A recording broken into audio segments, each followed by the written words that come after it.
vidas. Né? O sim dela é muito poderoso.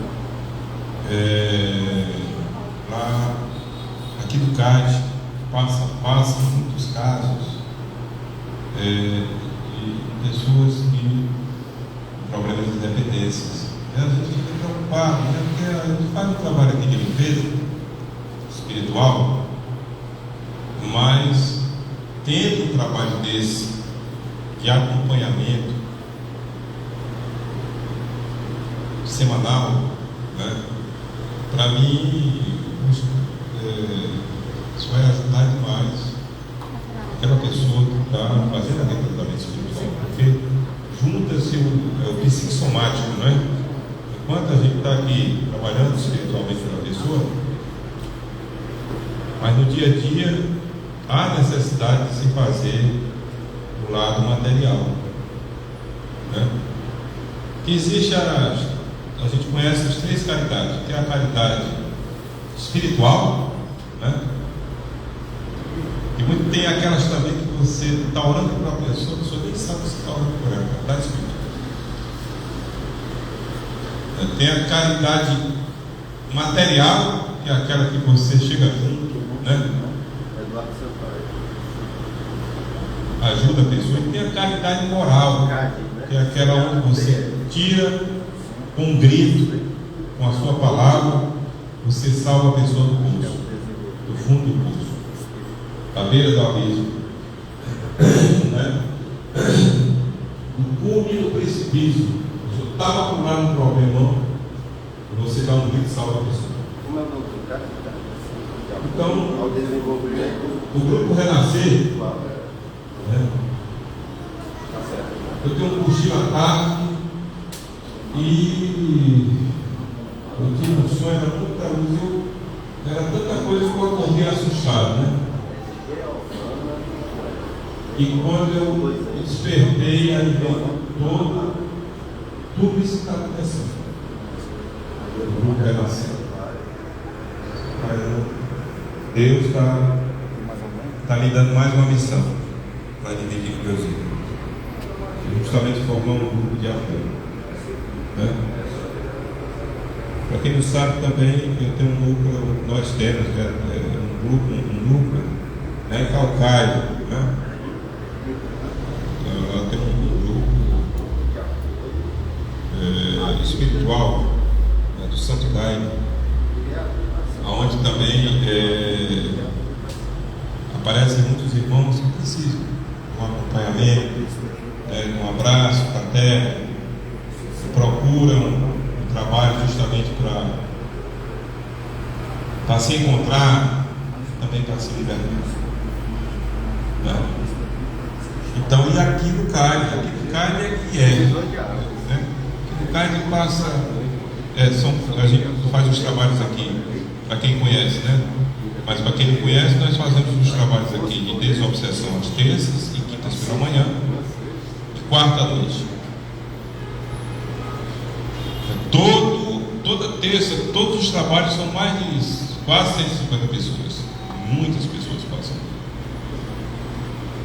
E uma porcentagem dessas pessoas são problemas de dependência, de álcool, de drogas, né? N problemas. Problemas de depressão, problemas enfim. Então a gente trabalha aqui, trabalho espiritual, mas eu sentia que o CAD estava reservado um momento para a gente poder entender melhor, mais fundo, o problema daquela pessoa. E aí apareceu o grupo Renascer. Só vamos botar para frente isso. Foi assim uma coisa que a gente não conseguiu mais parar.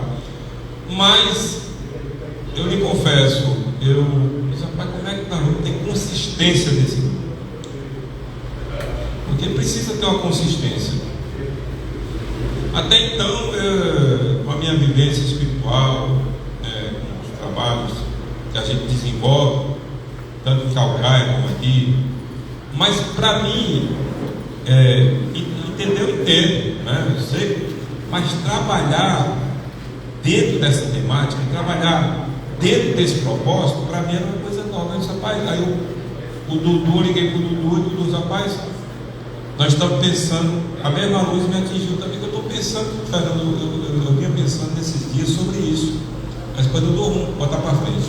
Aí veio logo o nome do grupo, Renascer, aí já apareceu também a Fênix. A Fênix é o símbolo da Renascer das cinzas, não é? Então o grupo é Renascer Fênix. E você nascer das cinzas, né? E se você está num mundo de ilusão, se você está precisando, né? Vamos fazer. O que é aquela pessoa? Naquele momento que você abraça o grupo Renascer, aquela velha pessoa vai morrer e vai renascer uma nova pessoa. É isso o nosso propósito, de você se dominar, de você levantar a cabeça e seguir em frente. Mas até então eu disse, rapaz, Dudu, e agora? Aí o Dudu disse, rapaz, vamos aperrear o Hudson de novo, o doutor Hudson. Vamos lá, disse, rapaz, pois é, vamos ver se ele nos abraça para dar esse apoio, porque está dentro também da temática que ele tem essa missão até hoje. E graças a Deus está cada dia que passa crescendo, né? Vai explicar tudo aqui para vocês melhor. Então, precisamos de uma reunião com o Hudson para poder. Mas olha, aí nós fomos ontem, eu e o Eduardo, para poder. A gente queria um suporte até para explicar, né? Explicar melhor, né? Então o Hudson, com a maior paciência, com a simplicidade dele, nos deu uma aula e a gente se situou. Agora eu entendi, foi muito bom, foi tão bom que eu senti na hora lá que a gente estava já finalizando, eu senti a presença do Divino Espírito Santo. Eu me emocionei, né? Me emocionei, chorei mesmo, porque ali a presença de Deus, ó, estou aqui, está entendendo agora? Então, poxa que vida, foi muito forte lá a presença que eu senti, aquela presença divina. É porque a coisa tem que acontecer, mais uma missão que temos que abraçar, tá certo? Então, com felicidade hoje, né, hoje é dia dos arcanjos, né? Hoje vocês já viram a lua aí, coisa linda, né? Lua cheia. Eu acho que nada é por acaso. Um momento luz, um momento de ouro, que nós estamos hoje cortando a fita inaugural, uma missão que nunca mais vai se acabar aqui no caso. Agora que eu passei a entender porque é que Deus fez a gente construir tanta sala lá em cima.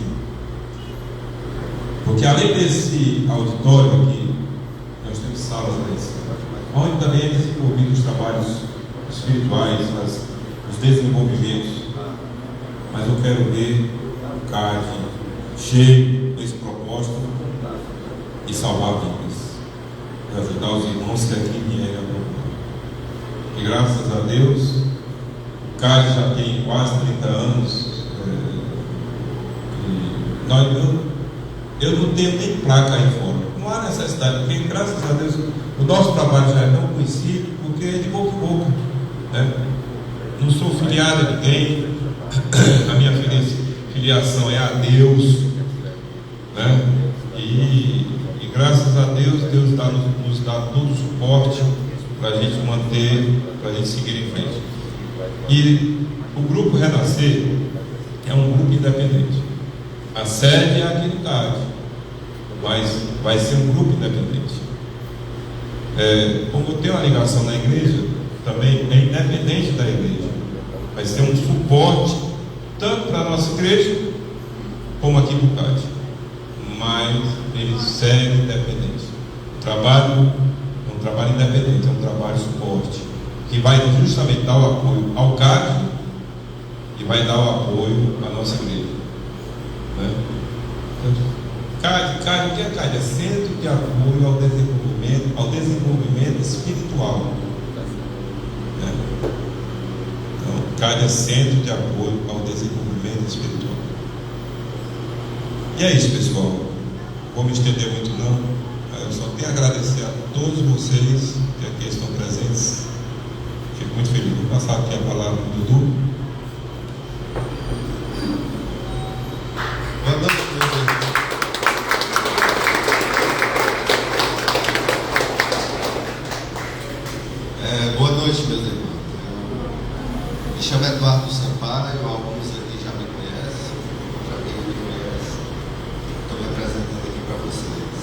amigo de longas datas aí do Fernando Guanabara. Eu queria relatar aqui para vocês um pequeno histórico, né, do que aconteceu, para dar início a esse projeto. O projeto Renascer Fênix nasceu de um sonho, literalmente de um sonho, no sentido mais literal da palavra. Estava eu em casa, fazendo café, quando o telefone toca, era o Fernando. Em seguida ele me fala: Dudu, rapaz, eu estava dormindo e tive um sonho, e me acordei, uma ideia assim, assado na cabeça. Nesse momento meu coração acelerou, e sem hesitar e pensar muito, e de forma automática, eu disse: é um projeto, seu nome é Renascer, e o símbolo é uma fênix que morre e renasce das cinzas. Sem pensar e questionar, o Fernando também respondeu: gostei, ó, é isso mesmo. Estava tudo ali pronto. Era uma conversa curta e direta. Parecia que havíamos planejado antes, ou que veio toda instrução do astral superior, que é o que eu acredito. Pois tudo deu certo, nada atrapalhou. Prova maior esta que realmente temos a bênção de Deus e de todos os mentores espirituais na missão designada. Logo em seguida eu procurei o meu amigo de longas datas, de juventude rebelde,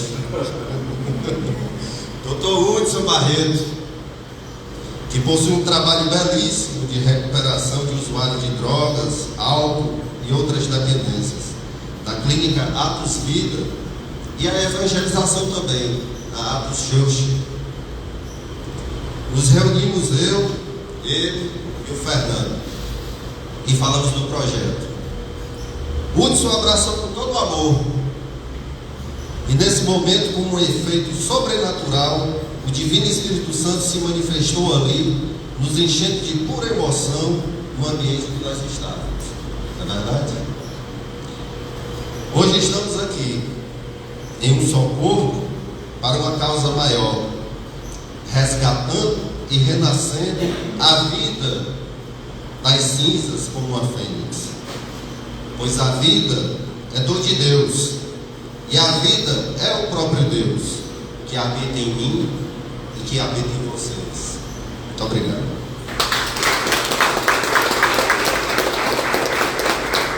Vou passar a palavra aqui para o Dr. Hudson, vai nos prestigiar essa noite.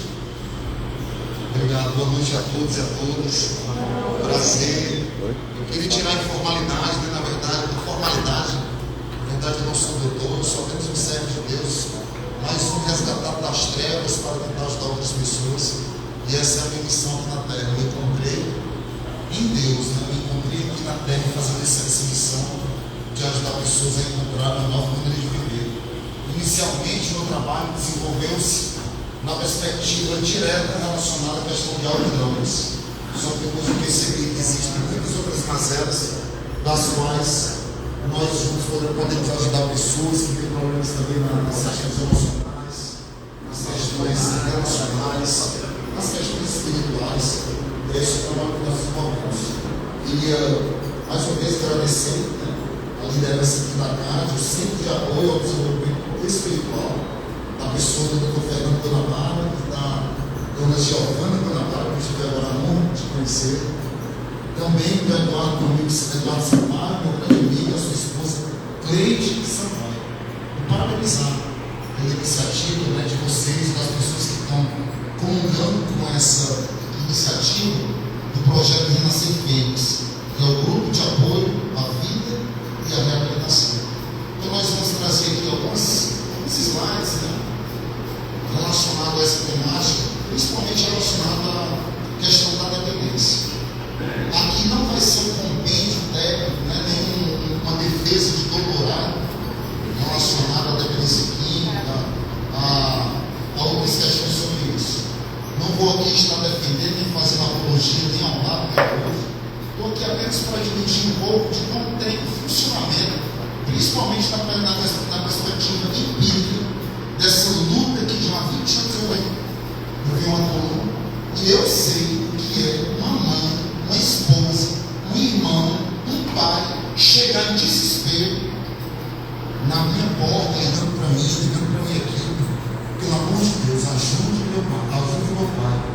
desenvolver. Então é para essas pessoas que eu me aceitei esse honroso convite de estar aqui com vocês nessa noite. Vamos lá. Dependência química, doença ou deficiência moral? Acho que a primeira pergunta tem outra temática que eu dou sobre esse tema. E o primeiro slide que eu coloco é assim: esses dependentes químicos são vagabundos, não param porque não querem. Eu começo a palestra com esse slide. Nessa abordagem que eu tirei esse slide. E aí eu pergunto geralmente para a plateia, geralmente para pais, assim, no meu conhecimento. Eu digo assim: quem concorda com essa frase? Que os dependentes químicos são vagabundos, pativos, ordinários, vagabundos, eles não param porque não querem. E por incrível que pareça, uma grande porcentagem de pessoas ainda conseguem ver pessoas que têm problemas na questão de uso ou abuso de substâncias como pessoas que de fato têm uma deficiência moral. Mas na verdade, a dependência química, segundo a Organização Mundial de Saúde, o Conselho Federal de Medicina, é uma doença. Existe o CID, que é a classificação internacional das doenças, e existe também, talvez, o bisturi do psiquiatra, a caneta do psiquiatra, que chama-se DSM, que é o Manual de Diagnósticos das Doenças Mentais, que é um compêndio americano, que é o que tem digamos assim, a Bíblia, né, o que tem de mais conteúdo relacionado às doenças mentais. E a dependência química, ela está classificada como uma doença mental. Um transtorno mental, na verdade. Pode perceber. Existe uma questão que os cientistas chamam de fator X. O que é o fator X? Porque a grande questão é, para a maioria da sociedade, todas as pessoas, assim, para as pessoas até mais preconceituosas, ou até mesmo para familiares que sofrem com alguém que tem problema de drogas em casa, ele acredita que todas as pessoas que usam substâncias, principalmente as drogas ilícitas, são dependentes químicos. E na verdade a ciência, ela distingue, né? Existe quem é apenas usuário e existe aquele que se torna dependente. Nós vamos ver mais na frente que existe uma progressão. Muitas vezes existe um dependente que está no estágio inicial de uso e ele acredita que ele não é dependente, que ele tem aquela famosa frase: eu paro quando eu quero. E aí aponta para o outro que está deprimido, que está desgarrado, que está destruído pelo uso compulsivo, e ele diz assim: como é que o cara daquele é tão fraco? Mas mal sabe ele que ele é um dependente químico e que ele tem esse fator X aí que os cientistas chamam. E o que seria esse fator X? Na verdade, é um grande campo de oração. Porque algumas pessoas conseguem usar drogas e ir para casa, depois de algumas cervejas, alguns cigarros de maconha ou algumas canecas de cocaína. E por que é que outros não conseguem controlar? A ciência até hoje não conseguiu descobrir por que existe isso na perspectiva biológica, né? É biológico, é cognitivo. Então, o fator X está relacionado à dúvida que a ciência tem de porque algumas pessoas conseguem usar e conseguem ser produtivos na sociedade e outras não conseguem. Outros perdem o controle e avançam para o que hoje é chamado de TUS. O termo que está dependência química para se tornar mais pedagógico, mas o termo técnico é TUS, transtorno pelo uso de substância. Então, todas as pessoas que usam álcool, drogas, são dependentes? Não, somente aquelas que perdem o controle das suas vidas. Dependentes químicos são pessoas que reagem ao álcool ou às drogas de uma maneira forte ou não. Ou seja, não são pessoas que têm deficiência moral, são pessoas que reagem depois que eles fazem uso de uma maneira diferente. Para vocês terem ideia, dentro dessa perspectiva de recuperação, se uma pessoa, se é um dependente químico, ele para de usar hoje e passa 50 anos sem usar, e ele voltar a usar, o comportamento adictivo vai voltar com a mesma intensidade de 50 anos atrás. Para o dependente químico, o uso é caracterizado pelo descontrole da sua vida em várias áreas. Então chamamos de fator X porque não sabemos por que isso ocorre. Algumas pessoas desenvolvem, outras não.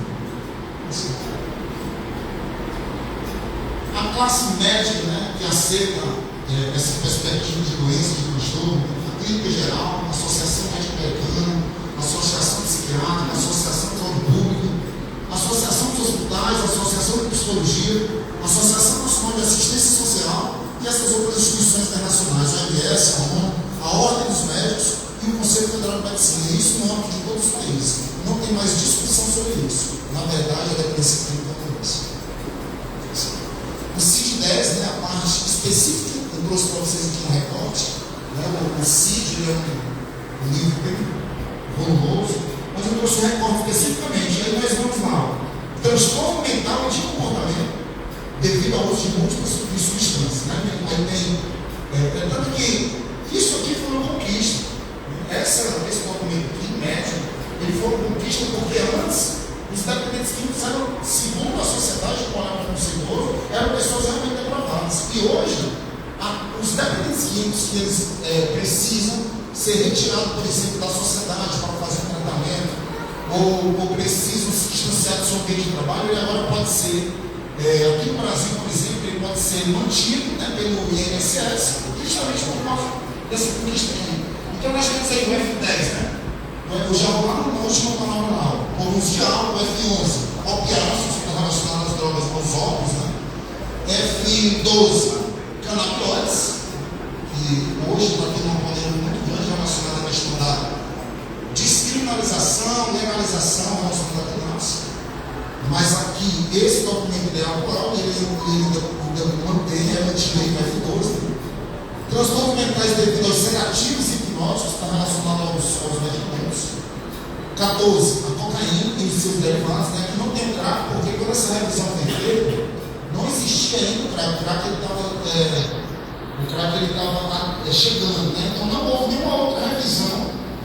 Agora tem o CID-11, mas não foi inserido, porque cocaína e seus derivados. O F15, estimulantes, inclusive a cafeína. Ele dá uma coisa. Quer dizer que eu sofro de um transtorno lá no negrito, um transtorno mental de comportamento devido ao uso de cafeína. Algumas pessoas sim, principalmente por causa da cafeína. Por quê? Porque nós temos aí as características que os médicos chamam de síndrome de abstinência. Então, aqui no Brasil, nós somos um dos maiores países produtores de café, por exemplo. E quantas pessoas, eu sou um que, se eu ficar sem tomar café, eu me dá dor de cabeça. O que é dor de cabeça? Dor de cabeça é síndrome de abstinência. E aí, quando eu tomo café, poucos minutos passa. Então, existe essa classificação dos transtornos também. F16, alucinógenos. 17, fumo. 18, solventes voláteis. 19, múltiplas drogas. Existe também, agora, um número gigantesco, são mais de 200 novas substâncias que ainda não estão catalogadas, porque ainda estão sendo analisadas, principalmente das drogas sintéticas. Então, eu no nosso trabalho lá, a gente já pegou pessoas dependentes de heroína. Agora tem aquela que pode ser fumada, não sei se é o nome agora. Oi? K9, K10, pois é. E aí eles fazem a pesquisa, eles vão lá, estão no laboratório, eles não sabem o que é aquilo. Então, eles são catalogados no F19. Então, CID-10 e F19, múltiplas substâncias. O que é adicção? Eu queria falar sobre um tema que eu acho que vale ampliar um pouco o nosso entendimento, relacionar a questão das dependências. Existe um termo, a adicção vem do grego, que significa escravo de alguma coisa. Fala de comportamentos adictivos. É uma palavra também, ela não é um termo médico, mas ela é um termo empírico, que é utilizado de uma maneira hoje bem acessível a todos, de uma fácil compreensão. A adicção, existem hoje vários tipos de adicções. Tem dependentes de amoricéus, tem jogadores compulsivos, tabagistas, pornógrafos, drogadictos, alcoolistas, e aí é uma infinidade, inclusive, de grupos de autoajuda, assim como esse aqui, que trabalham no intuito de ajudar pessoas na perspectiva da adicção. Vamos passar para o próximo. Então, a adicção é mesmo.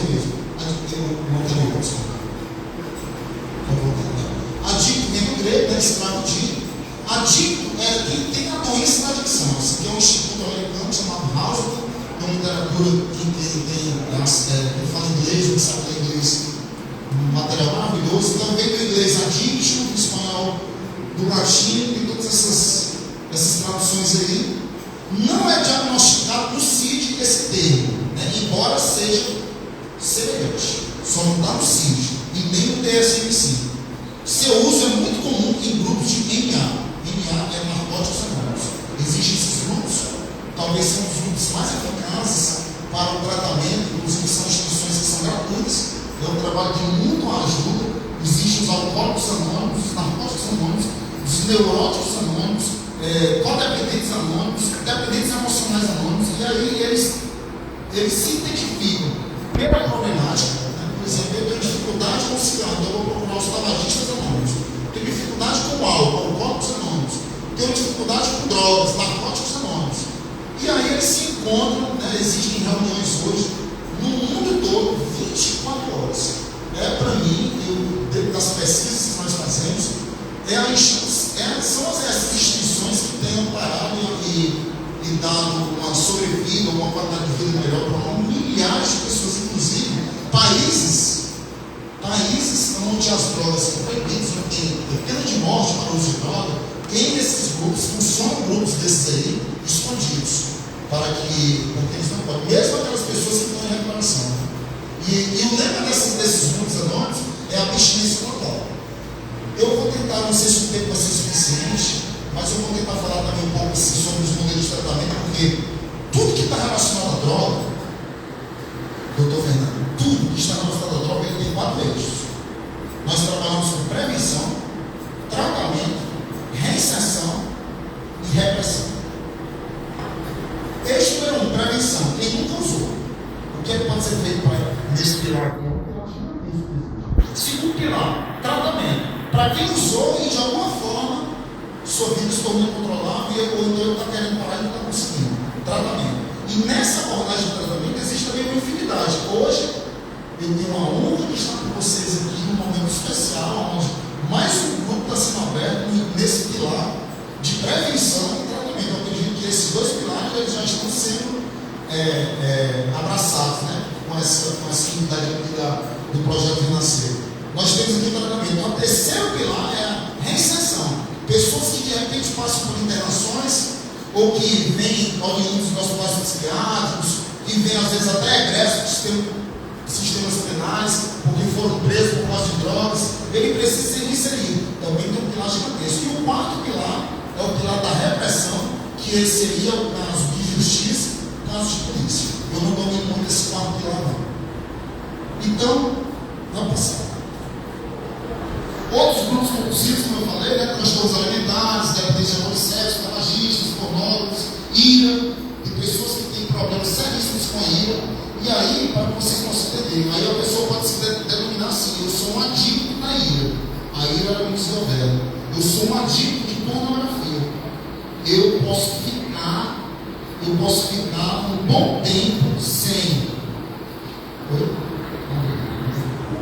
posso ficar um bom tempo sem acessar, por exemplo, as redes sociais, mas quando eu acesso, às vezes eu luto, faço tudo um mês ali em vitória, mas quando eu repago, aí a compulsão é disparada. É o que nós vamos ver agora nos próximos slides. Então, a doença da adicção, ela tem 3 características principais. Ela é progressiva, ela é incurável e ela é fatal. E aí, é esse ponto aqui que as pessoas às vezes não conseguem discernir. Eu gostaria de trazer uma clareza sobre isso. Por exemplo, muitas das pessoas que hoje militam favoráveis à descriminalização da maconha, por exemplo, são pessoas que de repente ela pode ser uma pessoa adicta, ela pode ser uma pessoa que seja dependente de tudo, mas nesse momento ela está sob o uso controlado. Muitas pessoas, porque ninguém que você vê hoje um sinal totalmente congelado ali, pedindo 50 centavos para comprar mais uma pedra de crack, aquele usuário de crack, né, que você já identifica facilmente, ele não começou a vida daquele jeito. Ele começou sábado à noite, tranquilo. Ele trabalhava, ele estudava, ele se reunia com os amigos, ele ia curtir, ele fumava o baseado dele, ele tomava as bebidas lá. E aí daqui a pouco ele começa a perceber que aí o sábado à noite não era suficiente. No início ele até conseguia ir para casa antes de perceber. Ele ia para casa, ele ia curtir a noite depois do trabalho, ou depois da faculdade. E aí quando estava ali 1, 2 horas da manhã, eu vou para casa da tarde. E depois isso começa a progredir. E muitas pessoas não conseguem discernir isso, porque eu posso estar nesse momento fazendo uso, minha vida pode estar tudo controlado, em todas as áreas, financeiro está tranquilo, minha saúde está tranquilo, minha família não se incomoda, é tranquilo, tudo na minha vida está ótimo, eu não consigo ver nenhum tipo de prejuízo relacionado ao meu uso, mas pode ser, porque é o fator X, a gente não tem em mente, pode ser que eu seja dependente e a minha doença, essa doença da adicção, não esteja progredindo ainda ao ponto de atrapalhar a minha vida. Pode falar, né? Eu vou tomar. E em casos também de pessoas que saem na sua maioridade de abrigos, né, que são órfãos, e já saem da rua em situação de criminalidade. Pessoas que acabam indo para a criminalidade, é isso? Pessoas que são portadores de pessoas que são órfãos, né? E já são criadas dentro de amigos, muitas vezes públicos. Essas pessoas elas são retiradas das instituições. E aí elas vão para a situação de rua sem identidade, sem documentos, sem família, e também já acaba, né, numa situação de criminalidade. Torna essas pessoas muito mais vulneráveis, é verdade? Esses são os grupos marginalizados. Marginalizados, perfeito aí. Gostei, muito obrigado. Exatamente isso, então a gente começa a perceber que existe novamente. Então, eu só queria deixar, eu acho que esse é o ponto máximo iluminado dessa temática. Se eu hoje uso o álcool, tem algumas drogas que a progressão, que eu estou falando da progressão da doença, tem algumas drogas que a progressão é mais lenta. O álcool, por exemplo, é um deles. Para a pessoa chegar ao ponto de perder o controle da sua vida pelo álcool, geralmente de 10 a 20 anos. Então ele tem sério. Ele bebe só no domingo e tal, e quando é domingo, quando dá domingo, quanto a gente ele para, mas só que aí tem muitas vezes depois de 20, 30 anos. E aí quando tira aquela substância, ele começa a ver os sintomas da abstinência, né, nessas pessoas. Então, a progressão da doença é um fator que nós não podemos desprezar. Ninguém começa usando nenhuma substância e já perde o controle no outro dia. A não ser com essas drogas novas, principalmente o crack. Por exemplo, o crack foi esse grande boom no mundo todo. Até hoje, esse substância nos Estados Unidos está até arrastado. Né? Teve agora a primeira onda do crack, agora começou com essa nova aí. Então, terrível a situação das pessoas que são drogas altamente viciantes, onde a síndrome de abstinência é rápida demais. Por que é que um usuário de crack fuma uma pedra atrás da outra? Tem crianças menores de 18 anos. Às vezes eu acho que é um assunto pesado, sabe? Mas assim, o usuário de crack ele fuma uma pedra atrás da outra, porque na hora que ele assopra, quem já usou sabe, eu usei, eu estou falando do bebê. É um contrato, só basta fazer. Na hora que sai a fumaça, a abstinência vem na mente. Já vem um desejo de outro.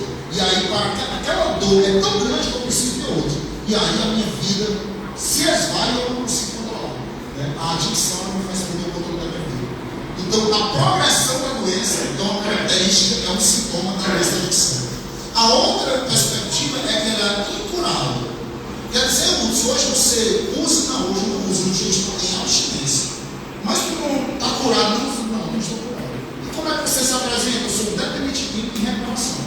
Porque eu tenho consciência de convicção que se eu triscar, e eu já fiz isso algumas vezes e nunca consegui controlar.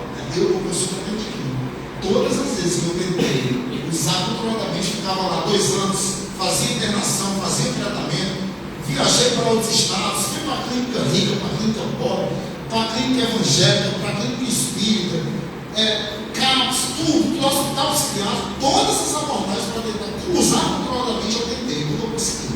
E aí eu descobri que a única maneira de se tratar uma doença incurável é através da abstinência total, que é o que eu acredito que é o ideal para as pessoas que têm problema com drogas. Então, ela é incurável porque não existe nada na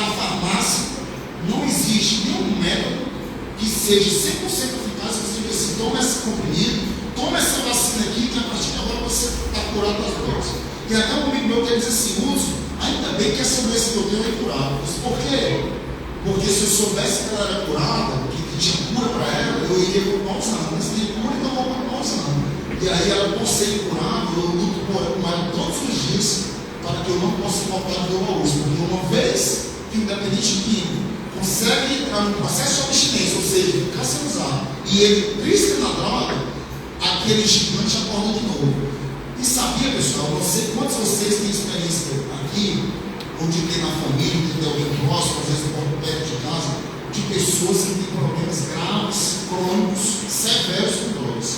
Sabe, irmãos? Aquelas pessoas, quando elas dizem assim, eu juro por Deus, eu prometo, do fundo do meu coração, me dê uma chance, nunca mais eu vou fazer isso, eu não vou mais usar. E aí, a gente fica esperando, né? Poxa, será que dessa vez ela sai? Quando vai olhar, dá 2, 3 dias, nós saímos de novo fazendo a mesma coisa, e aí a família se revolta, as famílias que chegam lá na nossa instituição, vem com ódio, é um mentira, aí aquele estigma, aquele preconceito, volta à tona. Tua mãe é um vagabundo mesmo. Olha, ele me prometeu, empenhou um carro, vendeu o celular, levou sua gente dentro de casa, cada um tem mil. E para tentar convencer a mãe de que não era mentira, porque não é mentira. Lógico que existem os casos assim.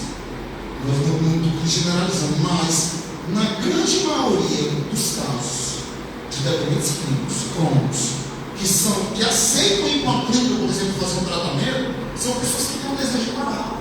São pessoas que dizem assim, de fato, a minha vida está um caos, está horrível, eu não quero essa vida não, eu quero parar. Porque o que a pessoa vai fazer dentro da clínica, onde ele não vai dormir na cama dele, que ele não vai fazer o que ele quer, não liga a televisão na hora que quer, não abre a geladeira na hora que quer, porque ele se submete a um tratamento, e quando sai do tratamento, 3 meses, 6 meses, um ano depois ele sai, não, uma semana depois ele cai, porque ele tem uma doença grave. É por isso. E quando ele está dizendo ali no fundo do coração dele que ele nunca mais vai usar, é verdade. Só que ele não tem força, ele não tem condições suficientes de sustentar aquilo que ele tanto prometeu. E é para isso que está nascendo hoje o projeto Renascer, para dar apoio, como está aqui o slogan de vocês, Grupo de Apoio à Vida e Reabilitação. Porque sozinho nós não conseguiremos. Nem isso também. E ela é fatal, né? A gente sabe que se a pessoa não parar, se ela não findar o uso, a melhor maneira de se recuperar é através da abstinência espontânea, zero uso. Não está certo.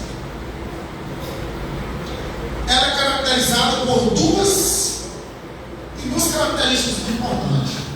E aí, nós falamos de grupos aqui que vai além dos de drogas. Jogadores compulsivos, agora com esses badges aí. Tive um paciente agora que a família dele tirou 700 mil reais na conta da família. Jogando. A mãe querendo se matar, um suicídio, mesmo suicídio, 10 anos do suicídio, verdadeiro caso. Ele conseguiu a senha, jogando compulsivamente separado. Tem pessoas que são viciadas na bolsa de valores, né? Bolsa de valores. Aí vai. E para que a gente possa perceber, eu sei que o assunto aqui está um pouco focado na droga, mas que realmente pode ser que eu possa ajudar alguém, aqui mesmo nesse grupo, a identificar alguma área da sua vida que tem essas duas características: compulsão e obsessão. O que é a compulsão? É bem simples de definir. Não precisa de uma definição técnica e com uma linguagem erudita e nem sofisticada. Compulsão: não conseguir parar uma vez que tem uma começar. Eu vou dar um exemplo de novo das pessoas que têm pornografia ou uma masturbação, porque existe um grande número de pessoas, inclusive casados, que têm esse problema. Ele consegue ficar um mês em abstinência, ou seja, sem usar. Ele fica um mês ele consegue, ele luta, ele desliga o celular, mas se poder ele recarga, ele é uma atrás da outra, sem parar. Tem pessoas que têm isso. Das drogas é do mesmo jeito. Ele fica ali 6 meses, 1 ano, 2 anos, 5 anos em recuperação e abstinência total. Mas se ele trisca na droga, desencadeia aquele processo de compulsão e ele não consegue controlar. É impossível ele controlar. deu todo o trabalho, luta naquele pilar tratamento, para poder de novo se atualizar, se equilibrar, para poder entrar em reparação. É muito grave a questão da compulsão. Pessoas que sofrem, por exemplo, na questão da compulsão alimentar, né, ela vai lá, entra na dieta, mas se ela, tem pessoas que chegam aí na geladeira na madrugada 10 vezes, né? Pessoas que têm problemas de diabetes, né, elas são proibidas de ter qualquer tipo de contato com açúcar, mas ela consegue vencer a primeira noite, são os ladrões de geladeira, vence a segunda, a terceira, a quinta, mas na 10ª noite, quando ela recai, aí ela vai lá e é capaz de comer todo o pudim que estava lá separado, descobrindo que ela não poderia ter feito isso. Então, a compulsão. Então, eu peço que se faça aqui, de repente, uma autoanálise. Existe alguma área da sua vida que existe uma compulsão que você, quando está distante, quando está bem, consegue manter sua vida controlada. Mas, se você triscar naquilo, né, por exemplo, Netflix, né? Netflix tem pessoas que começam a perceber que aquelas séries estão tornando a vida dela caótica, porque a vida dela está se resumindo a chegar em casa e entrar na madrugada assistindo série. Aí de repente ela para. Mas realmente, eu vou terminar essa série aqui e não vou mais ver. Vou até desinstalar porque eu vou aplicar o programa. Bom, aí daqui a um mês ela entra. Na hora que ela entra, aí desenvolve toda aquela opção. Não consegue parar. A dependência química ela é caracterizada, a adicção é caracterizada pela compulsão. E a obsessão, que é a segunda característica. A obsessão também é uma palavra, é uma definição bem simples, que é a ideia fixa. Ideia fixa. Eu não sei quantos de vocês conseguem imaginar, por exemplo, um usuário de crack, quando ele acorda pela manhã, ele não tem horário para acordar, né? Ele simplesmente desperta, abre os olhos. Né? E quando ele abre o olho, a primeira coisa que ele pensa é como conseguir mais uma, é a obsessão, é a ideia fixa. Sabe aquelas pessoas que estão apaixonadas, que elas vão dormir pensando no seu amor ou na sua paixão, e quando acorda já pensando no seu amor, e o celular, a vida toda em função daquilo. Isso é doença mental. A obsessão. Inclusive, né, na perspectiva do olhar espírita, existem, né, os espíritos obsessores, está totalmente mostrado isso, porque isso escraviza, aprisiona a mente, sequestra o pensamento, e eu acabo não tendo domínio de mim mesmo. A compulsão eu não consigo parar uma vez que eu tenha começado, e a obsessão é a ideia fixa naquilo. Enquanto eu não conseguir realizar aquilo, eu não vou parar minha busca. É o sofrimento poderoso. A compulsão não consegue parar uma vez que eu tenha começado, vai passar. A obsessão e a ideia fixa é alguma coisa. Outros grupos compulsivos, né? Acho que lá vai passar. Então o nosso trabalho na Estrada do Caraí, não é merchandising de nada, mas é um trabalho, nós começamos aqui, né? O nosso trabalho, assim como vocês estão começando hoje aqui, comecei nesse espaço, pode passar. Nós temos 3 unidades, pode passar aí na mão dele. Queria só finalizar com outra fala, para vocês olhem as imagens aí. Hoje a gente está com 120 pessoas, né? O modelo de internamento. Aqui é um outro sítio já, é uma outra unidade, são 3 unidades, aí já é uma outra unidade. A gente trabalha lá com dependência, saúde mental e dependências. Antes nós trabalhávamos somente com dependência química, mas hoje nós abrimos assim, né, tem uns dados aí.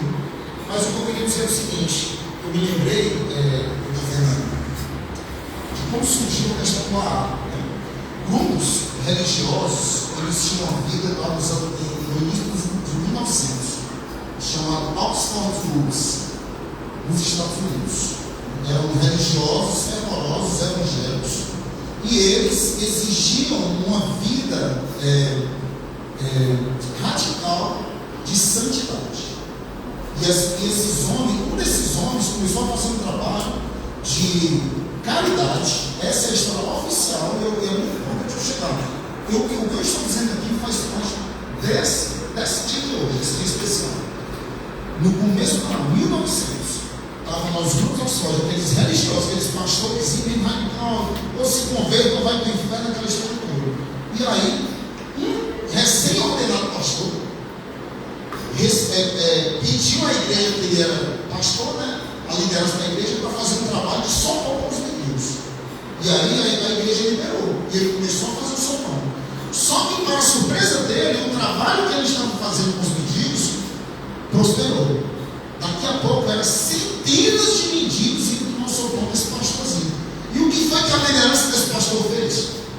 Chamou ele e disse assim: infelizmente, nós vamos ter que cortar a verba para o sopão. Mas como assim? Agora que está prosperando, os mendigos estão vindo aqui, a gente evangeliza, fala de Deus, abraça, escuta eles, não é isso que é o evangelho. Pois é, meu amigo, mas é o seguinte: aqui é uma igreja, as famílias não querem mais ir, porque só o mendigo vem na rua, não tem mais dízimo, não tem mais oferta, não tem mais nada. A nossa igreja está praticamente fechando e a gente não tem mais nem verba para poder manter esse teu ministério aí, que é só para os mendigos.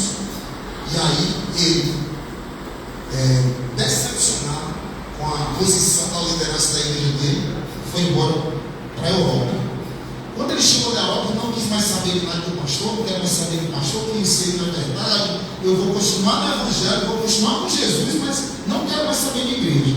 E aí nos Estados Unidos, ou na Europa agora, ele começa a fazer, dentro da faculdade também de Oxford, ele começa a fazer estudos bíblicos, mas com o mesmo rigor profético, o mesmo rigor religioso. Só que houve o que nós chamamos de avivamento espiritual. Aquele projeto que ele jamais imaginaria que hoje nós estaríamos falando sobre esse assunto. Assim como vocês dois não sabem, e onde nós aqui, nessa pequena reunião, que hoje deve estar em média de 40 pessoas, vocês vão entender porque eu estou lembrando dessa história, quando eu terminar ela. Que eles não sabiam o que se explica, aonde iriam chegar. Aqui houve um avivamento, e toda a Europa foi dominada pelos estudos da Bíblia em casa e pelo viver recatado, lutando contra o pecado todos os dias, que era essa vida que os evangelhos viviam. E aí, com esse avivamento, toda a Europa, repleta dos grupos Oxford, quem gosta de estudar pode colocar lá, Oxford Groups, e você vai ver essa história. E aí, um pastor agora dos Estados Unidos descobre que eu estava vendo um grande avivamento na Europa. E procura saber quem é essa pessoa. E descobre que era esse pastor chamado Frank Bushman. E vai até ele: Frank, por favor, meu irmão, vamos lá nos Estados Unidos. Ele diz: meu irmão, por favor, vamos lá. Vou nada, você não sabe o que aconteceu comigo, meu irmão, eu não sou pastor. Meu irmão, do jeito que está aqui para ótimo, que ninguém tem dízimo, que é só o amor de Deus e uma vida santa, lutando contra o pecado, contra a minha compulsão, contra a minha obsessão todos os dias para ótimo. E aí esse pastor pede, fervorosamente, para ele vir fazer esse mesmo trabalho que ele fazia nos Estados Unidos de novo. E aí ele aceita. Depois de muito insistente, ele aceita, com as condições de que ele teria que fazer com toda a liberdade. Como eu quero agradecer também, Fernando e Eduardo, porque você serve para mim, você tem a liberdade para falar o que você quiser. Muito obrigado por isso. Tá? E aí pode falar.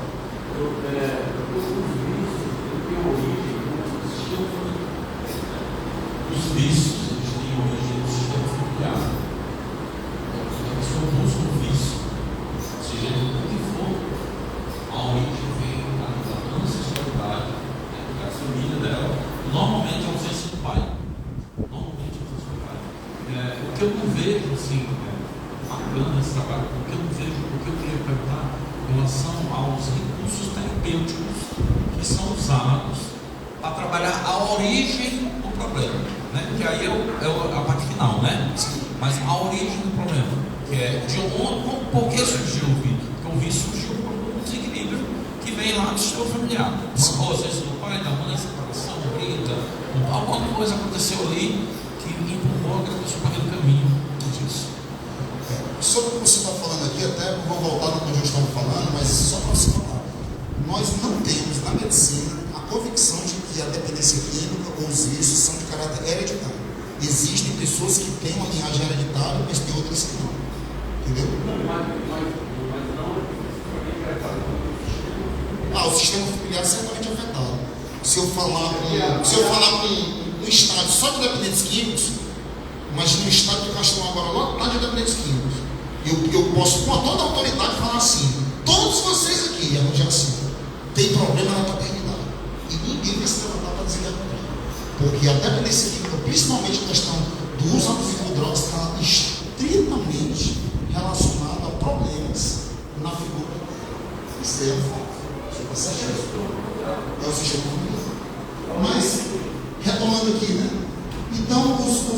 e esse pastor Frank Bushman aceitou, veio para os Estados Unidos, começou a desenvolver um trabalho, agora nos Estados Unidos, e esse trabalho lá na igreja desse pastor que chamou ele, começou a fazer o mesmo trabalho com os meninos. E aí, eles conhecem duas pessoas chamadas Bill Wilson e Bob Smith. Um, que ele trabalhava na Bolsa de Valores de Nova York, e outro médico. E aí, agora já aconteceu em 1935, começou os alcoólicos anônimos. Qual foi o problema desses grupos Oxfords para os alcoólicos anônimos? Porque os grupos Oxfords, eles eram religiosos e eles exigiam conversão, aceite Jesus, vem para a igreja. E muitos bêbados diziam assim: ó, foque em sua religião, foque em Deus, eu não quero saber de nada. Se Deus existisse, se ele fosse bom, eu não estava com uma vida do meu tempo, sai perto de mim. E quando esses dois homens, Bill Wilson e Bob Smith, foram os fundadores do oral, entenderam que eles olham alguma coisa, ele está indo no caminho errado. Porque se a gente vai para esses homens, na grande maioria, falando de Deus, falando de religião, eles rejeitam. E nós somos alcoólicos em recuperação. Vamos por outro caminho? Vamos deixar essa questão da religião, da fé, das crenças, para mais na frente. Vamos abordar primeiramente o problema que é o que é a dependência. E aí eles mudaram a estratégia. E é justamente falar: olha, você sabia que eu também sou um bêbado e tal, e hoje eu estou sem beber já há tantos dias. Eles celebram cada dia uma vitória, um dia de cada vez. Tem os lemas dele, o lema, né, que é só por hoje. E aí o AA começou a partir daí. Hoje existem os 12 passos de alcoólicos anônimos, que foi a partir desses 12 passos que a coluna vertebral da programação que eles vivem, que alcançam todas as áreas dessas outras funções. Eu vou lhe falar: olha, é um programa, é um estilo de vida surpreendente. Sugiro que vocês também, para quem queira, né, conheça essa programação de 12 passos, que é uma programação que ela vai muito além do pessoalmente relacionado ao tema de drogas e de álcool. É profundo. E aí, quando foi o NPA, ele se apropriou do AA em 1950, aí narcóticos anônimos, porque tinha um problema de drogas. Os alcoolistas têm preconceito com o dependente químico. Quem vivencia essa questão dos bares sabe disso. Por exemplo, se você vai num balde que tem aquele, digamos, um papudinho, né, que a gente chama de encerrar, e ele vê um dependente químico lá, ele não, esse negócio de drogado aqui perto de mim, não, e ele está com uma garrafa de uísque, ele cachaça, não. E aí, sempre houve isso cultural. E como houve esse problema, os narcóticos anônimos, eles decidiram desmembrar do AA e fazer uma identificação: não, aqui a gente tem problema com drogas. É tanto que esse termo adicto, ele vem com a Irmandade de Narcóticos Anônimos, em 1953. E aí, pessoal, para finalizar aqui minha temática, é o que eu acho mais incrível, que é o seguinte: tem uma história de um membro de Alcoólicos Anônimos, nos anos 90 agora, membro de Alcoólicos Anônimos, que ele perdeu a família, perdeu dignidade, perdeu tudo, e o que ele mais não queria ter perdido era a esposa, o casamento dele. Ele era pai de 2 crianças pequenas, mas a mulher não aceitou as recaídas com obra, ele era alcoolista. E aí, no AA e no MA, nós temos um apadrinhamento, você chama de padrinho aqui, né? Lá também é o padrinho, né, que é o padrinho de prestação de contas, padrinho, é o termo de escudo. Eu estou aqui do meu lado, o telefone aí, pode me ligar, se tiver vontade de usar, liga para mim que ele vai usar junto. Eles dizem assim: ei, meu irmão, se já tiver vontade de usar, liga para mim que a gente vai usar juntos. Só que na verdade não é para usar juntos, é para que ele ligue antes de usar, para que haja uma intervenção, para que não haja repressão. E aí, o padre disse assim: irmão, eu acho que não vai resgatar muita coisa da minha mulher, eu chamo de demais. Mas faz o seguinte, cara, continua, fica limpo. Primeira coisa, não use, não beba. E segundo, continue indo para a sua casa.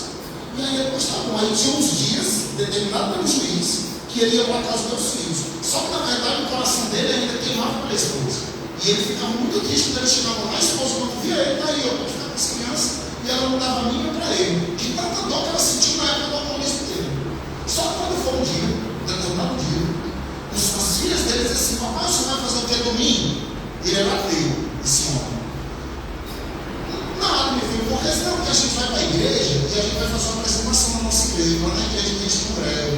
E eu queria saber se o senhor poderia ir lá assistir. Na mesma hora, ele pensou assim: poxa, eu vou ter a oportunidade de ficar perto da minha mulher, da minha ex-mulher. Aí ele, na hora, topou, mesmo sendo ateu, mesmo querendo saber lá de igreja, ele disse: não, eu vou, meu filho, para ver vocês eu vou. E aí ele vai para a igreja. Qual foi a igreja que ele foi? uma igreja na Califórnia chamada Saddleback. É uma igreja do pastor, que é o pastor Rick Warren. Inclusive, ele escreveu um livro chamado Uma Vida com Propósitos.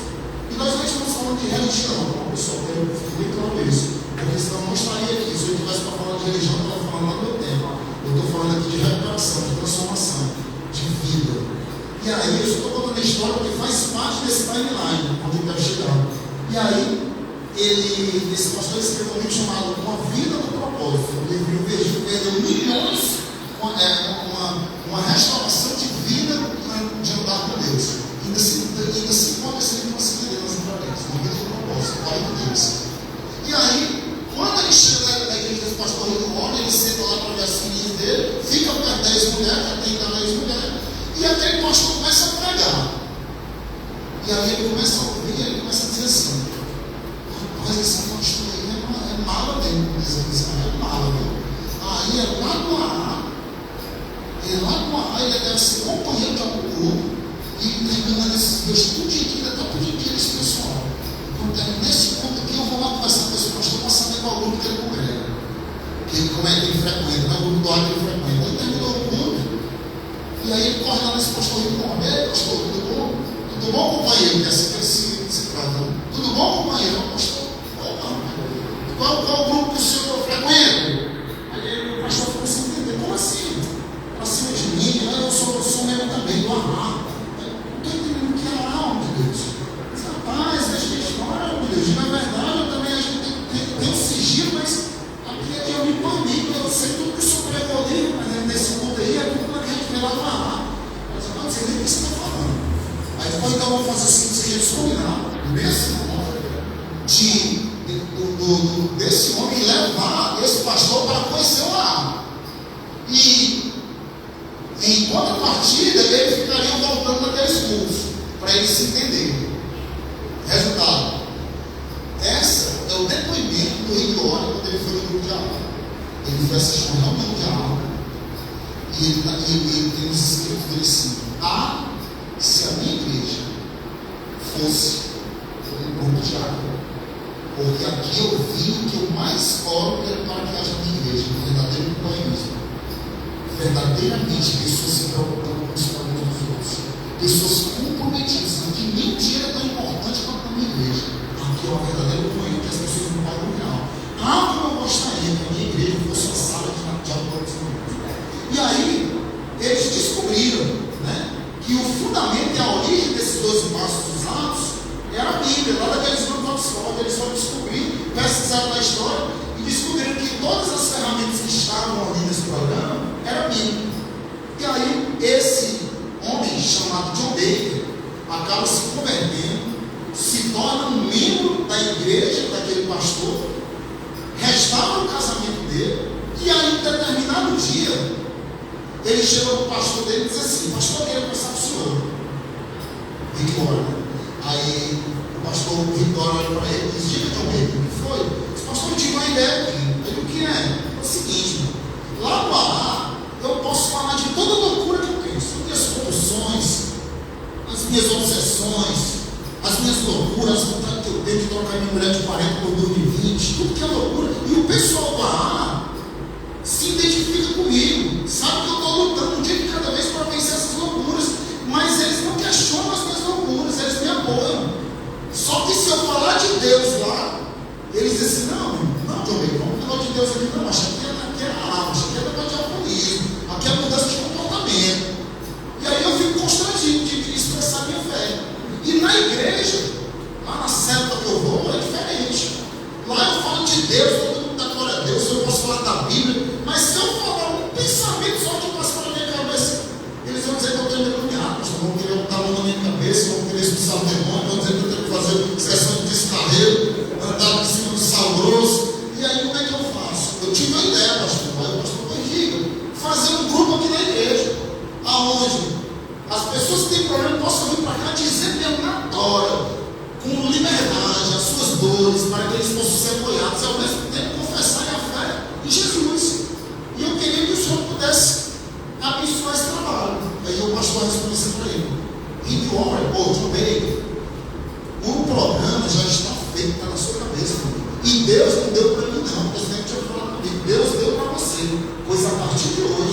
o grupo está autorizado, e eles começaram a primeira reunião, que nós chamamos hoje de CR, que é o Celebrate Recovery, ou Celebrando uma Recuperação, nos anos de 1992, com 40 pessoas, assim como nós estamos hoje. Hoje, esse programa, ele está no mundo todo, e ele aqui atua dentro de nós, não independente de ser igreja evangélica, católica, espírita, mas trazendo esse princípio onde as pessoas possam ter liberdade de expressar as suas dores, as suas dificuldades, as suas dúvidas, e receber um apoio de outras pessoas sem julgamento, sem uma receita que diga assim, 10 Pai Nosso, 30 Ave Maria, ou então você vai queimar no fogo eterno. Não é nada disso. São pessoas pecadoras, pessoas de carne e osso, que também precisam de ajuda, assim como quem está na liderança desses trabalhos também precisa.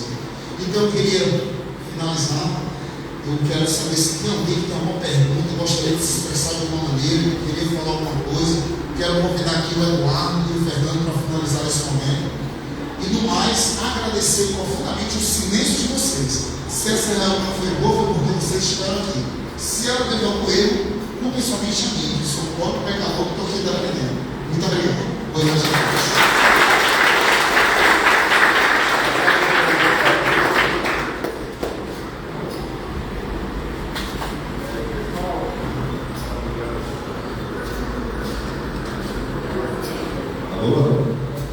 Pessoal, aproveitando esse momento agora, vamos abrir um pequeno espaço para quem tiver alguma dúvida, alguma pergunta. Alguém está disponível? Acho que não, né? Já foi bem sanado, bem explicado. Eu tenho uma pergunta, porque de alguma forma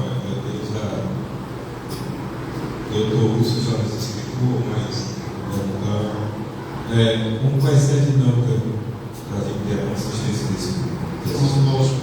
Isso que foi falado tanto o nosso amigo aqui, né? Qual é então a solução? Né? A gente falamos do problema, agora um problema, né? A gente sempre quando eu tenho reunião lá na empresa, eu digo, pessoal, reunião, a gente tem reunião, mas toda reunião precisa sair com decisão. Reunião sem decisão é falatório fugaz, igual perfume, abre e todo. Então, assim, eu acho que a proposta, né, que o Dr. Fernando e o Eduardo tiveram é justamente fazer um grupo de apoio como esse, onde as pessoas possam se encontrar, onde as pessoas tenham horário, dia e horário para se reunir, onde elas possam se expressar e dizer as suas dúvidas, onde elas possam ser apadrinhadas, né, onde elas possam serem incentivadas. Vai haver chaveiros, vai haver chaveiros. As premiações, né, que vai ser feito até pelo próprio centro aqui, por exemplo, vamos supor que eu sou usuário de cannabis, né, e eu só faço pensando em uma coisa, cannabis é a droga da paz, mas para mim, quando tira a droga da paz, eu fico nervoso, então não é a droga da paz, né? Então eu vou fazer o seguinte, eu vou tentar vivenciar uma recuperação, uma vida de abstinência, vem para cá, de repente quando essa pessoa que celebrar 30 dias em abstinência, e isso vai ser uma honestidade que se dá para consigo mesmo. Não vai haver fiscais, não tem polícia que ninguém está no intuito de reprimir, ou de perseguir, ou de fiscalizar, não. É um grupo de mútua ajuda, onde não tem líder. Foi isso que mais interessante, não vai ter o chefe, o líder, não, aqui todos nós somos facilitadores de confiança, somos pessoas que estamos aqui para apoiar, e nós vamos ter as nossas reuniões. Nós vamos partilhar aqui as nossas vitórias, vamos partilhar também as nossas lutas, vamos partilhar também as nossas fraquezas, vamos poder também levar uma mensagem de força, fé e esperança para aquelas pessoas que de repente estão vivendo um momento das suas doenças com mais gravidade. Então é essa a proposta que tem. Sobre tratamento, eu queria abrir um parênteses, né, que a gente estendeu um pouquinho mais, é o seguinte: existem vários modelos de tratamento. Existem os tratamentos farmacoterapia. Você vai para um psiquiatra que é o único médico que é autorizado a administrar medicação para problemas de saúde mental. O clínico também, mas digo assim, só quem pode passar medicação é o médico.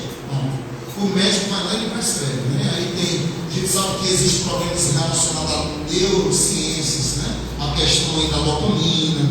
E aí tem uma série de medicações hoje muito boas nas prateleiras dos farmácias. Se tiver um psiquiatra, de repente tem casos que necessitam, sim, de uma avaliação de sangue. Não vai ser, aqui não é o propósito desse grupo, né?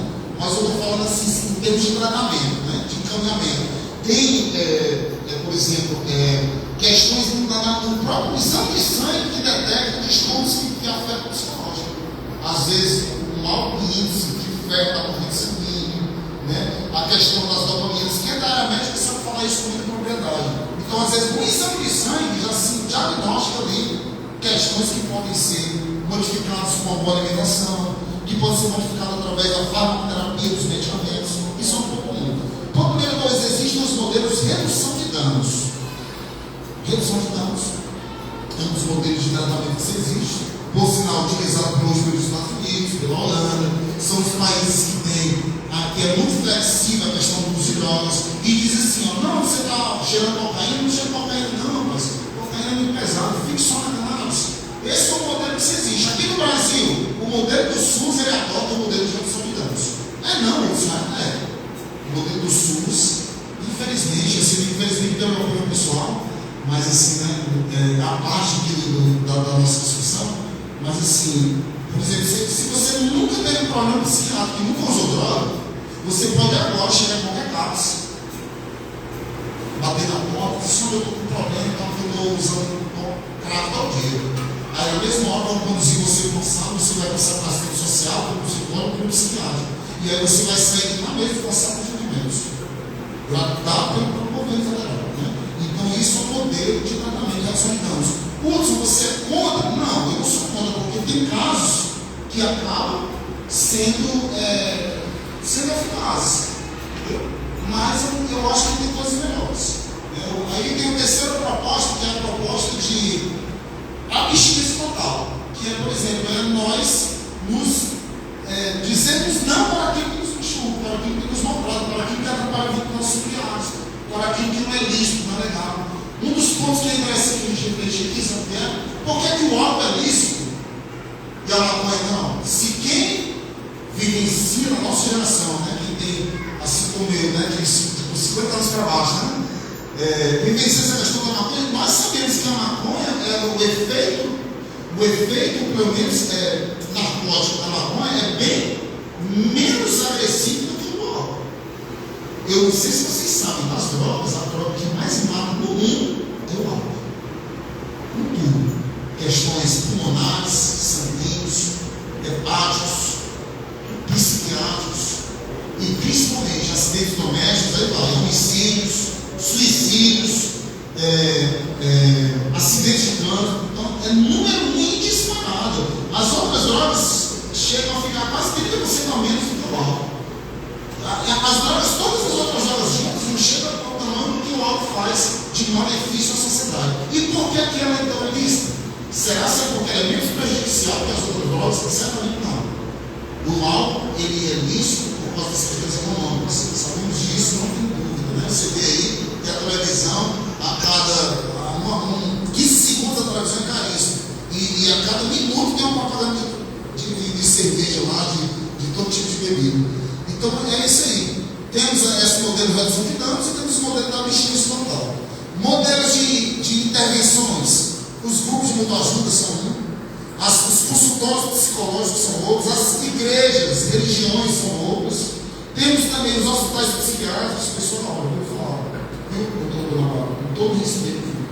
Por exemplo, as pessoas falam sobre a questão da cannabis. A cannabis sativa, a maconha, ela é a droga de todas as drogas. Ela é a droga que mais afeta na perspectiva da esquizofrenia. Me prova. Eu não preciso provar, porque se você quiser realmente provar, vá na internet você vai ver. Existem pesquisas, existem várias pesquisas das instituições mais sérias que elas são apartidárias, elas não é real com isso. Elas só estão deputadas para o recurso que ela recebe para fazer a pesquisa. E aí, se você quiser uma prova real, eu lhe convido, eu lhe incentivo e desafio. Vamos juntos, eu vou com você, eu tenho acesso. Hospital psiquiátrico, nosso lar, inclusive nosso lar espírita. Vamos lá. Hospital de saúde mental Messejana. Vamos lá. Você vai ver lá que todos os pacientes que estão com a esquizofrenia, ao ponto de ter que ser retirados da sociedade, porque eles estão em crise, isso são pacientes pacientes que fazem uso da cannabis frequentemente, continuamente e de uma maneira descontrolada, né? De uma maneira contínua, digamos assim. Então é isso, pessoal. Eu não estou aqui contra ninguém, nem contra a opinião de ninguém. Eu estou aqui para trazer o dado e para fortalecer. Eu só estou aqui a favor da vida e a favor do projeto tão lindo quanto esse. E me disponho a também colaborar, se você conhece alguém que precisa de ajuda, desde já, pela receptividade, pela educação que vocês tiveram comigo, eu ofereço para esse grupo aqui uma internação gratuita, 100% integral, custeado tudo, lá para a nossa instituição, para alguém que você conheça que precisa de internação por causa de Jesus. Porque eu sei que o sofrimento que é uma mãe, um pai chegar na nossa instituição pedindo ajuda. Então, se você conhece alguém que precisa, estamos aqui à disposição. Tá bom? Obrigado.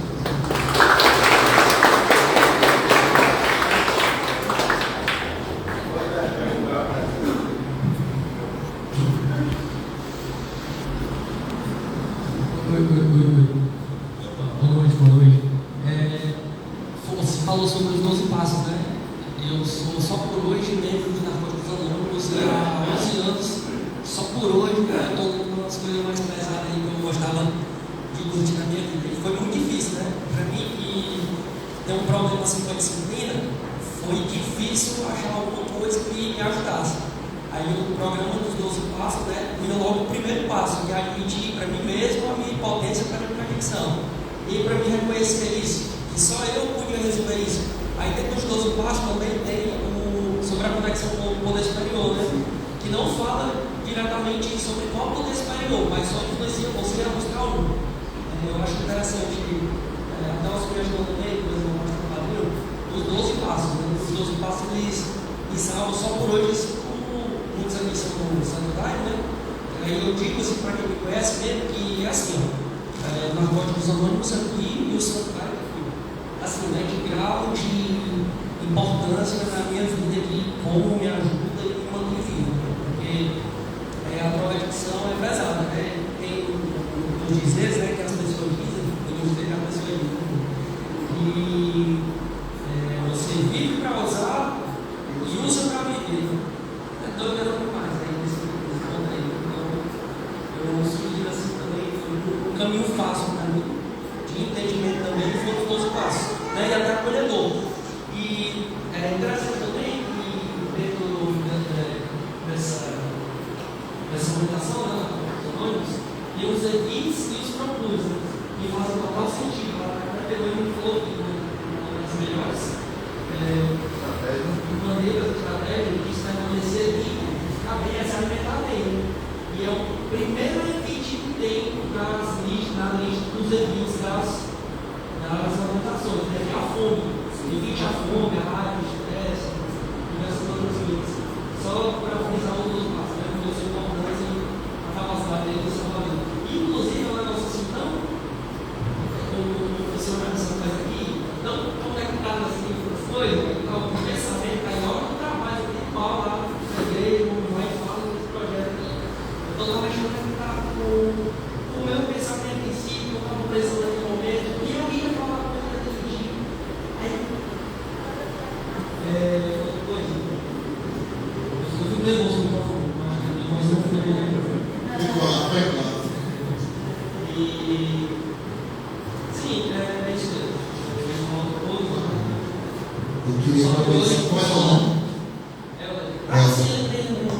Um negócio assim tão empolgado que hoje eu estava vendo a verde, né? Aí eu peguei essa musiquinha dessa mandala que deu um símbolo para fora dos anões. Essa música tem 10 anos. E eu compusei porque eu consegui lembrar com as criações mais pesadas, né? Como eu não comprar, então eu perguntei pouco. Porque eu fui atrás de relucidância no cigarro. Aí eu achei muito ruim para mim e voltei para nada, né? Mas falava para mim até hoje. Mas só por hoje, né? Eu consegui esse aqui do meu limite. E aí eu vim com essa blusa aqui e parei no cigarro. Aí eu, uma estampa de uma blusa me chamou a atenção. Quando eu paro atrás da moto do cara, é a blusa de um evento que todos os anos rolam. São os encontros da galera assim. Aí eu vi lá todos os símbolos, assim, todos os grupos da cidade. Os grupos da coisa do Só que aqui em cima, ali no meio. E eu com a blusa. E vim pra cá, corre pra com essa energia, né? De estar limpo, que já deu, assim e tal. Só pra eu frisar que tá tudo conectado. Valeu, só lembrando aqui para os presentes, né, que a camisa do Helder ali, ela é o símbolo, principalmente do anonimato, né? Que é um dos princípios espirituais que está relacionado a esses grupos de autoajuda, porque o anonimato, que ele é o alicerce espiritual de todas as traduções. Existem as traduções, então parabéns, muito legal. Eu também sou membro na Corte dos Anônimos, né? É isso aí, parabéns, eu estou bem feliz também. Às vezes vale a pena, né, que é anonimato? Eu quero, o anonimato é meu, eu falo meu. Bem, eu só quero agradecer ao Dr. Luiz Barreto por ter feliz, formar esse ano com Marcos, com assistência, posso dizer assim, né? Esse ano eterno, né? Para mim foi muita luz, foi presente por esse luz, todos nós, né? E a integração do grupo, né? Terapeutas que estão se oferecendo, Cassiano é terapeuta, palestrante, o Luiz Herdeiro também é terapeuta, que fazem parte da doutrina, né? E o Dr. Pedro Felipe, que é advogado aqui da instituição, advogado também lá na nossa igreja. Então, veio aqui oferecer os préstimos, né, jurídico dele para os irmãos que precisarem ter o socorro. É na palavra dele. Então, está fluindo, né, está crescendo, às vezes não, mas aqui é o tema, né, o jurídico tem um advogado, né, aí às vezes você está com uma linha, você está com. Eu estou com depressão, rapaz. Eu entrei no vício do álcool, não é? Mas vou tirar para porque eu não estou conseguindo resolver uma causa jurídica aí. Começa por aí. Palavra de Deus. Está bem rápido, já está no encerramento, né? Meu nome é Pedro, para quem não me conhece. Eu já estou chegando aí na minha primeira década de advocacia, eu vou parte desse tempo dedicado à advocacia criminal.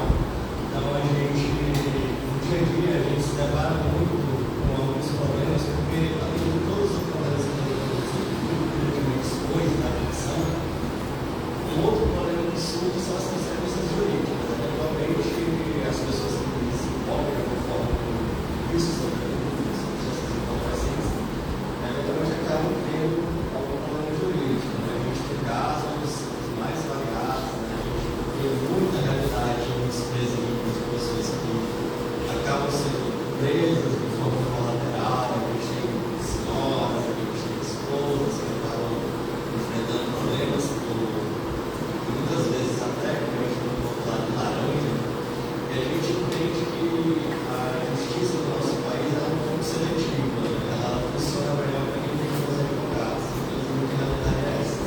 E muitas pessoas que estão nesse sistema, né, muitas pessoas que não têm condições de ter uma boa defesa e acabam se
participar do projeto.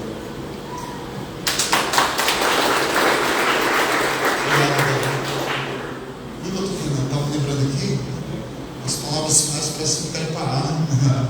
Mas assim, né, eu lembrei agora na Bíblia que as pessoas falam muito de Jesus, e o primeiro milagre de Jesus foi multiplicar, transformar água em vinho. Daquele vinho era vinho mesmo. Era uma festa, um casamento. O primeiro milagre de Jesus transformou água em vinho, mas a Bíblia não disse ele beber, disse que ele transformou. Ou seja, ele respeita a decisão e a cultura das pessoas. Mas lá, depois de toda a trajetória do ministério dele, quando a gente chega lá no final da vida dele, no momento crucial que ele estava na cruz, Jesus na cruz, olhando todas aquelas pessoas de cima, mais preso por causa dos meus pecados. As pessoas, os soldados romanos ali pegaram uma esponja e embebedaram em mirra, vinagre e um tipo de vinho, lá um mosto que era narcótico.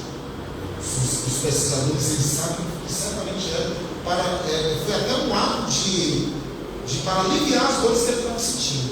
E ele na cruz ali pegava uma vara e levava aquela droga na boca de Jesus.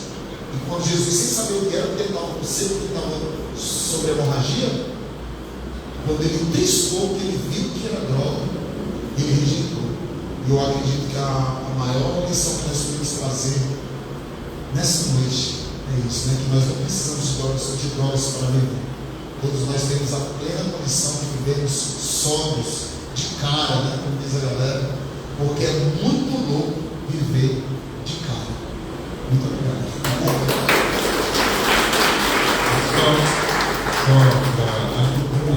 Na próxima sexta já fica marcado aqui, e aí depois nós vamos explicar como vai ser a logística, a dinâmica dos grupos, né? O grupo, e aí a gente vai depois, com a ajuda do Dr. Wilson Barreto, passar para dizer como é que vai ser o nosso trabalho, como é que vai ser desenvolvido o trabalho aqui no caso do grupo Renascer Fênix, tá certo? Eu só tenho a agradecer a todos. Eu queria que o doutor Wilson finalizasse agradecendo a Deus. Aí eu vou uma palavra também do grupo. Muito obrigado. Hein? Pode ser? Eu queria fazer uma ação, pode ser? Eu queria convidar quem puder e quiser ficar em pé, a gente finaliza isso aí. Nós queremos aqui, estamos unidos nesse momento, um dia tão especial para essa casa, para esse lugar, que tem feito o seu trabalho, que tem olhado para as vidas. Senhor, nós estamos iniciando esse projeto aqui, do Arco, do Dr. Fernando, todas essas pessoas que aqui vieram.